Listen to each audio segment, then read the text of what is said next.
let me leave the house looking like this. That's how you know you got a good one.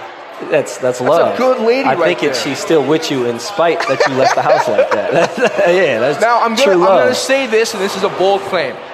I think I've been fashion forward my entire life. My entire life. In high school, I was wearing flannels. I brought flannels back from the dead. When grunge was out of style, I brought flannels back. All of a sudden, flannels are big again. I started that movement. I started the flannel thing. At Benil or At Benil, everywhere? In the world. Bro, nobody wore flannels at Benil. Yes, well, they started to because you have a wrong recollection of what high school was. No. I feel like walking down the halls after a couple weeks of wearing the flannels, everybody was wearing flannels because of me. College. I was the first one to have a man bun in college. I rocked a man bun freshman year. All of a sudden, the man bun becomes a big thing. I'll actually give you that one. Thank you. I don't know if you started it, but I'll give you that one. You were ahead of the curve. I was uncharted territory. Yeah, Before people were like, oh, the man bun. Oh, that's a good look. That's fashionable. I was just doing it. Listen. I was out in the water, treading water, but I was doing it. Listen, if you change your style once every 8 months, you're going to hit on something. You got to just... It's funny because I do change things up quite a bit. You change it up a lot. I've been on a big Hawaiian kick lately. I got a tequila shot now. Lord. This is the perks of doing a live show, is people are just bringing some drinks up. And I enjoy that. Yeah. Thank you. Yeah. I got to shout out my dad, too. He's here. He stayed up past 6:30 tonight. Woo. My man. Appreciate you. Give it up for Lou, Taylor. everybody. Give it up for Lou. Works at Wells Fargo over there. Him and Io, his partner, Yeah. Io Ito. Thank you. The guy back there with the glasses. Yeah. You're my guy back there. Guy back there in the glasses. Woo. Yeah. Now, since you brought your dad up, though, I kind of want to bring up the fact that obviously my dad was diagnosed with prostate cancer this week on Monday. Just wanted to say thank you, sincerely, to everybody who's reached out with the kind words, with support. It's meant a lot. It's tough. It's the second go-around for my dad. I love the hashtag 2for2. By the way, I think that's a really powerful, strong hashtag. I want to see that, continue moving forward. He's going to kick cancer's butt. We have no doubt about it. Prostate's one of those cancers that is treatable, very beatable. He beat it the first time. There's no doubt he's going to again. We hope he does it before my wedding so he can be healthy and there with us. But it was tough. But it's cancer is one of those things where it's such a terrible thing and such bad news, but the positivity that comes out of it, the people that come out of the woodwork that show you some love, it's overwhelming, and it's special. And so I just wanted to say thank you for everybody that's sent me a call or shot me a text or talked to me in person. I really do appreciate it. Absolutely. Praying for you, man. Absolutely, man. Definitely. What else is going on in your world? What else has been... You know what I think is interesting, and we haven't talked about it once on this podcast before. You're a bit of an entrepreneur. Oh yeah. Try to be. It's Can we learn about your? You want to hear? My little elevator pitch right now? It's called Slingshot VR. Pitch me. I don't have any money to put into it, but you can pitch me. I'll rob you. Then got Slingshot VR. We do immersive technology, so that's virtual reality and augmented reality. And we developed that for training and collaboration for businesses. So that's pretty cool. We work in the medical field, athletic field, and industrial field. So essentially just trying to improve efficiency for employees in their training and education. Is it like that movie? Because now when I think virtual reality, I think Ready Player One. Yeah, exactly. That was a crazy movie. Yeah. But guys with the glasses on, they're in a room by themselves, so they're just doing this. If you watch it from the outside, you're just like, what's going on? So it's exactly like that. The hardware is not there yet, but that's exactly the concept of what's going on. It's location-based training, allowing you to pretty much simulate any real-world environment in a virtual world. That's crazy. Without, for example, in a medical space, you don't have to have the technology there? Is it Is it at Ready Player One? Yeah. The hardware is not. The software kind of follows the hardware, but it's not. I mean, it'll get there, I'm sure, 2045 or whatever that movie was, or 2050. Yeah. So So it's been good. We're out in New York. It's crazy to think about how far technology has come just in our lifetime. Have you ever just sat down and thought when we were in school we had flip phones? And they were the coolest things. Just to have a flip phone. You were styling. I thought about that the other day. I remember I dropped my flip phone in the toilet. The first, I was going to the bathroom. Oh, I was heartbroken. I got my flip phone 2 weeks later, dropped it in the toilet. That's a tough thing to say, flip phone. Flip phone, yeah, it's a tongue twister. Especially after a couple tequila And shots. actually, I was at an Aretha Franklin tribute concert the other night at the Dakota. Oh, cool. Everybody's taking videos, and some old guy behind me has the flip phone out, and I was just like, dog, your life is, you gotta get some things together. Sorry if anybody has flip phones out here. I don't think anybody does. So Pat Connery, you know him, the guy that I've hung out with since high school. Yeah. He literally just gave his flip phone up like a year ago. And he wears it on his belt. He wears a pocket watch. The pocket watch. A pocket watch. Now that's a whole new level of ball. Yeah. If that's true to call it. Yeah. That's what we're going to call it. You know what else we haven't talked about on the show? That? Remember we were talking about doing a Prep Stars. Oh, yeah. Where were they, huh? I think right now might be, or where are they now? I think it might be a good time. We got two right here in the audience with us. Okay. And I think it would be cool to have our friends come up here for 5 minutes since they came out here to listen to our show. Let's do it. Who wants to start? I know. Io's not shy. Andy's got to warm up. Somebody's got to get Andy a tequila shot, and then he'll be up here, no doubt. Io, come on up here, man. Yeah, we got Io Ito, former Holy Angels stand out here. Played at St. Thomas. And St. Thomas stand out. Yeah. What's going on? Sorry. Looking good. Where'd you go again? You see how he's rocking the suit coat? That's big time. He came from work. Okay, well, I was working, kind of. What's going on, Io? First of all, they should have never gave either of you guys microphones. Oh, wow. Can you hear me? I don't know if we can hear you. Can you hear his mic? Oh, yeah. Can you hear me? Oh, here we go. Wow. Easy, big fella. What I said was, first of all, they should have never gave either of you guys microphones. Wow. Come in that hard, right from the start. You're probably two of my favorite sports takers on the same show.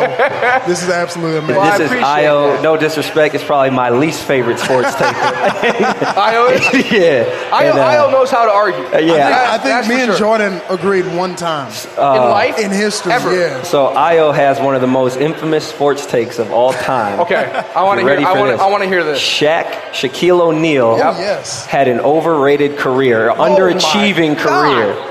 So what? So Yeah, no. you might as well let him explain. No. Fake news, first of all. My take was that Shaquille O'Neal had an underwhelming career compared to what he was supposed to be. Essentially, he's supposed to be the greatest player of all time. Shaquille O'Neal literally dropped off the face of the earth after like 2005 or 6. He went from 30 and 15 or whatever he was doing to not even an all-star game. He was an all-star 2009. He didn't take, well, he's an all-star. Michael Jordan was an all-star at like 50. He averaged 18 and 10. 2009. 18 and 10 is not Shaq. At 30, how old was he? 37 years old? A week before that, he was averaging 5,015. So at 37, you showed me someone averaging 18 and 10. Nobody. Big man. When you are built like Alien vs. Predator, it don't matter how old you are. All right, so here's what I think you're saying is that you're saying if Shaquille O'Neal would have kept his weight in check during his career, he could have been a lot more productive. Is what you're saying. His decline wasn't as graceful as Michael's was, as Kobe's was. Because he didn't keep himself right. He didn't keep himself in shape, no. Yeah. And his graceful was better than Kobe. His decline was better than Kobe. He's a professional athlete not hitting free throws. That's just unexcusable. He never could hit the free throws. He could not do that. Time out. But I got to say this real quick, Jordan, before you jump in. To your point, Shaquille O'Neal won 4 championships. Yes. He carried those Lakers teams for 2 of those before Kobe really was Kobe. 3 of them. I mean, you could say 3 of them.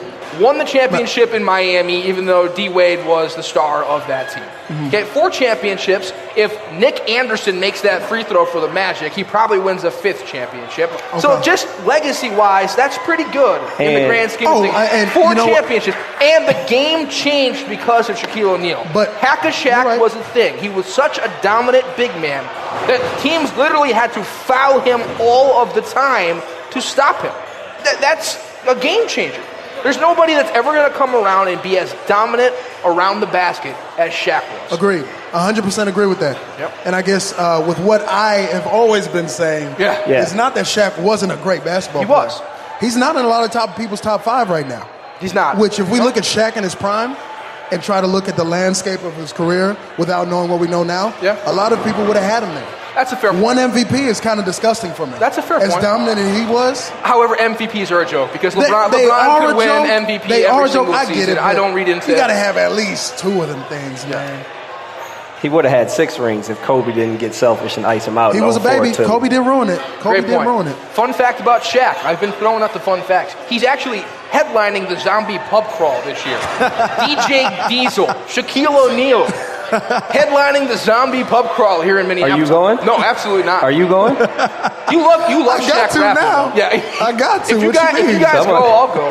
I'm not going to the zombie pub crawl. Hey, I'll go if you wear that shirt. If you wear that shirt, I'll go. Hey, I'm afraid of makeup. I'm afraid of putting makeup on my face. Did you hear him just say bet, by the way? Yeah. I love it. Do him? Yeah. Yeah, you've been doing the Y'all podcast. been hanging out recently. Yeah. My vocabulary, it has improved. You're not the since same being hanging guy out from with St. Jordan. Thomas, man. Yeah. That's for sure. So, What did you just say though about? What did you say, Jordan? about what? I don't know. You said something crazy. I don't know. But I think we kind of got off topic. I think we had Io up here. Yeah. Highlight. Io was standout at St. Thomas. Yeah. Spent some time with the Seattle Seahawks. Yeah. And now is up to. Go ahead, Io. Some time is an overstatement. I was barely there, but no. Now I've been doing a lot of mentoring with young football players in the Twin Cities. Yep. And I'm actually a wealth manager. I'm a wealth advisor with Jordan's dad, truly, Mr. Lewis Taylor. Actually interned for him back in college. And, A lot of love for Luscious Lou tonight. He assisted me with my money when I was playing, and now working for him and joining together. But a lot of the stuff I do is just essentially on the football track is work with young kids in the Twin Cities. Especially coming up, I feel like there was never really an outlet for football for young guys in Minnesota to get to that next level. Yeah. All of our big athletes, Larry Fitzgerald and Terrell Suggs, guys that people sometimes don't even realize are from the Twin Cities, don't come back as much and get back to community and help Great point. out. Few people know that Terrell Suggs is from Exactly. North Minneapolis. Not really getting the one D1 offer I had in high school that got pulled. I ended up going to a D3 school, and I feel like I didn't have dominated there. You I were did all right. dominant. I did all right. dominant on the defensive line. No, I think I was there when you were there. I think Let's the journalism not was understate it. better. You were dominant. We were buddies at St. Thomas. The journalism was better than the Saturday. actual performance, which I thank you for that, by the way. Yeah, I'll take that. Ivy don't crush as the quarterback. No, actually, I grabbed him and he kind of tripped. But, all right. We had some battles in intramural basketball as well. We really did. I'm surprised y'all talking Jordan about missing doesn't free believe I was throws. Y'all two was probably out there breaking the court. Jordan doesn't believe that once upon a time I was a halfway decent basketball You were a good basketball player, halfway man. decent. I mean, not everyone has to be an All-American Wisconsin. Hey, credible. back in the day, I was a halfway decent basketball player too. Uh-oh. I was halfway decent. You were the white Horace Grant.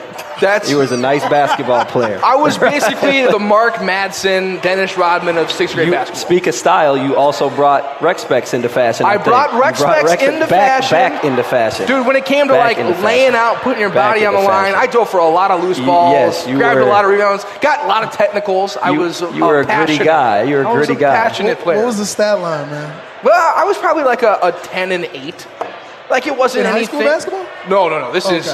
I stopped playing basketball like my sophomore year. I focused on football. Okay. Yeah. Football too. You were a bad boy. I played a lot. Dude, right, I would have been on Ryan was I would have been on your St. Thomas team if I wouldn't have quit the first day of practice. You would have really pissed Caruso off even more than you did as a writer. When you talked about an eclectic human being, I think Ryan has probably played 6 sports. Yeah. 6 different music genres he's crafted. I've gone through a lot of different genres. He's a very talented person. I mean, very talented. There's not a and lot. I showed off my guitar skills at my bachelor party. Bachelor party went great. Started freestyling on the guitar. Yeah. You wanted to sample that song? What was the song?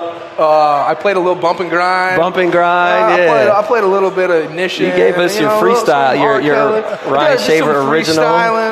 You did your thing. You did your thing. I'm happy that you're out here grinding, doing your thing, man. You've always been one of my favorites. It's nice to see that you're still successful and working with guys like Galen Elmore. I know you've been around some guys that have done some things for themselves in college as well, helping them out.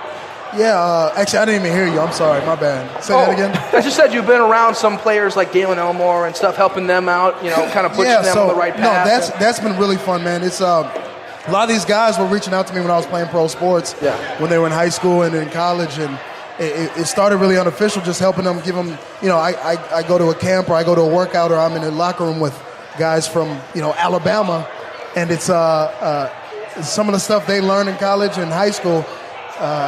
I didn't learn until like my third year playing pro football. So I'm just kind of relaying what's out there because it's not. I mean, it's a football, it's a basketball, it's a baseball, and that's a hockey world up here. It is.